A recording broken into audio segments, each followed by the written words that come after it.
બુધવારે બનાસકાંઠા જિલ્લા AIMIMના પ્રમુખ સાજિદ મકરાણી દ્વારા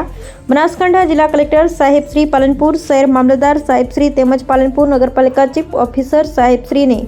મોટી બજાર નૂતન હાઈસ્કૂલ તેમજ સિટી હાઈસ્કૂલ પાસે વોર્ડ નંબર 4, વોર્ડ નંબર 5ના ગટરના ગંદા કચરાના ઢગલાની જે ડમ્પિંગ સાઇટ બનાવી દીધી છે, જેને લઈ આ સ્કૂલોમાં 2 થી 3 હજાર બાળકો અભ્યાસ કરતા હોય, તેમના આરોગ્ય અને જીવનું જોખમ હોય, આ ગંદા કચરાની ડમ્પિંગ સાઇટનો કાયમી અહીંયાથી નિકાલ કરવામાં આવે। જો કે